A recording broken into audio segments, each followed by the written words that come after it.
In this very room, I think it was, there were 34 delegates who met in 1868 to bring together the trade union movement, which had actually been emerging in every town, every city, almost every place across the whole country, and they came together here to see how they could really work together. And I think the basic principle behind their decision to come here all those years ago was one that's very familiar to cooperators as well as to trade unionists, and that was about solidarity, really. And that was the idea that together we are strong and divided we are weak. And if there was nothing else that brought people together, that idea was absolutely central. And I think it was very visionary in 1868 because Victorian society was the most variegated, multi-layered kind of society that you could imagine.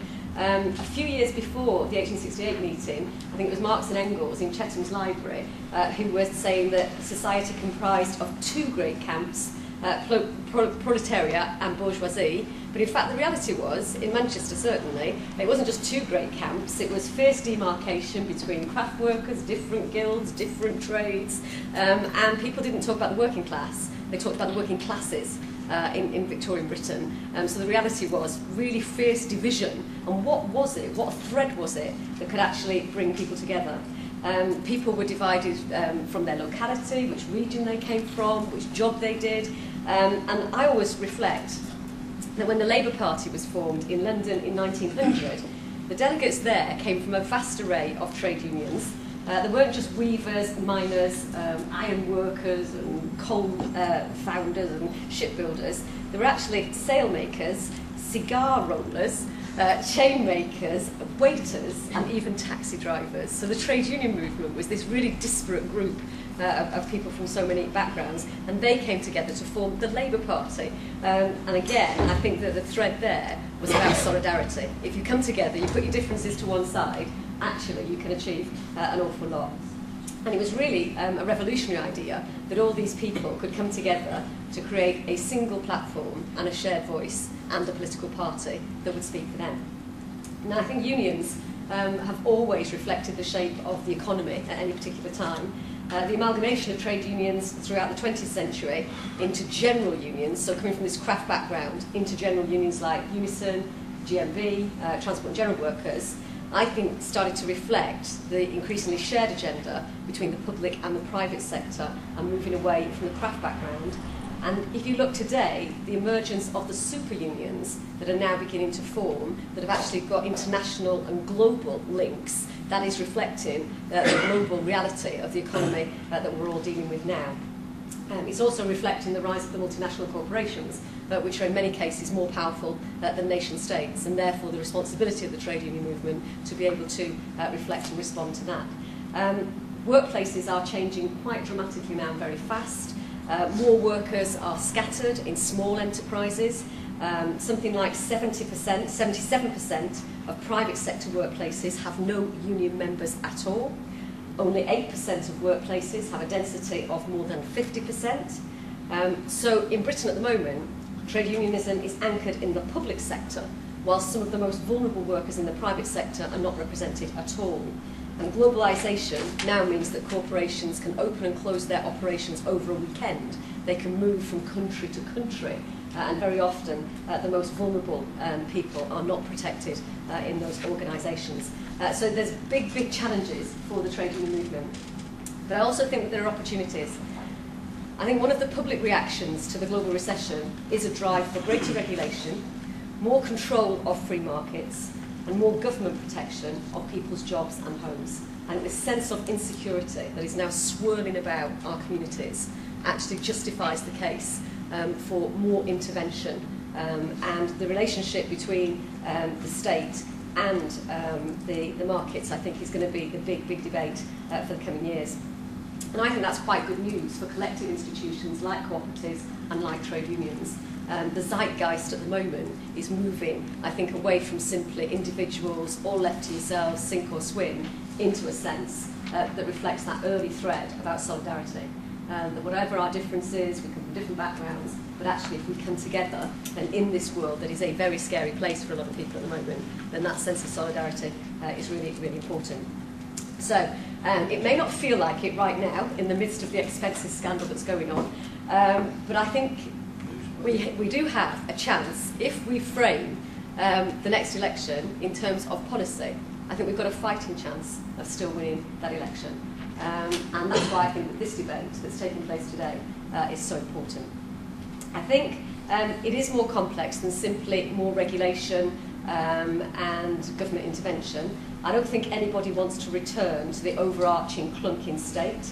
I don't think we want monolithic state-owned industries, corporations and institutions. I think the modern age is much more characterised by people's desire for increasing control over their lives, over services, and particularly the personalisation of services that are appropriate to them.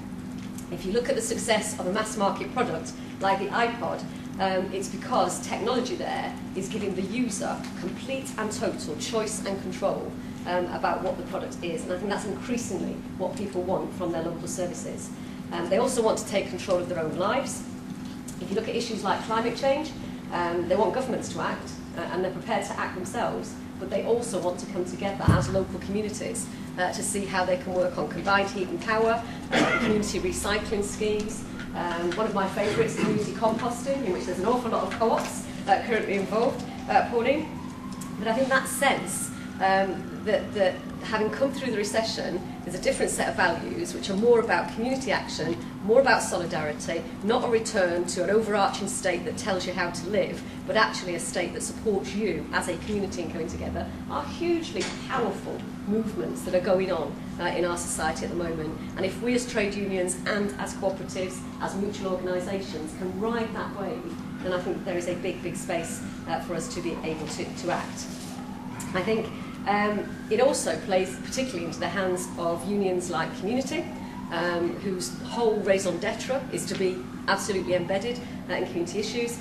Also my own union, USDOR, which is completely anchored in local communities, campaigns on absolutely basic issues like tackling antisocial behaviour, maternity rights, paternity rights, the things that really matter to people. And I think that that movement in the trade union kind of area is going to be increasingly important. Now, there is a shared agenda, I think, for the co-op and trade union movement. Protection for workers, crucial. Action on the environment, fair trade, where the co-op has been absolutely at the forefront of developing all of that. Products which are produced ethically. You look at the success of the co-op bank amidst all of this crisis on toxic assets. You know, who's been successful? An organisation that's got absolute ethics at its heart in terms of the co-op bank. Support for local manufacturers and growers, making the supply chain something that creates added value because you're spending your money locally rather than spending it hundreds of miles away. All the evidence is if you spend your money in the local area, particularly in inner cities, you get £7 back as a multiplier effect for every pound you spend. If you spend your money on people who come in from the suburbs and then go back to the suburbs, you don't see that recycling of value, which is so important, particularly, as I say, for poorest areas. Now, I know that there are suspicions in the trade union movement about the role sometimes of social enterprises, of co-ops and mutuals in providing services. Sometimes that happens in the NHS. Is it going to be about undercutting terms, conditions, low pay? Is this just an alternative model that is actually about undermining services? There's sometimes a tension when in social businesses, sometimes wages are lower, hours are long because people are driven and working in that particular way. And I think that this event today really should be addressing some of those conflicts head on. It's time we had that conversation and looked at what unites us as well as what's difficult here if we're going to be able to go forward. But I think the bottom line is that cooperators and trade unions actually share collective values. And if you think where people are coming from, that absolute at the core of it is about achieving more together than we can alone. It's a cliche now, it's absolutely where we are. And I think that if there is any divide between the co-op movement and the trade unions, it doesn't serve the interests of either of those groups. It serves the interests of the political right. And I think the challenge for us now is to forge a new relationship based on those values of solidarity, of collective action, of encouraging local innovation within the system, not of going back, as I say, to a big overarching centralised state diktat, but producing something new that really does draw on the skills and talents and creativity of ordinary people. Now, I started out in my remarks with the 34 people, I think we're slightly more than that, aren't we, who sat where we are and started the Trade Union Congress. And they were brave and visionary, and I think they had history on their side. And I don't think it's too optimistic or even fanciful to suggest that here today, taking on these big issues, probably 60 people instead of the original 34, you might just be on the brink of something equally significant for the future of our organisation.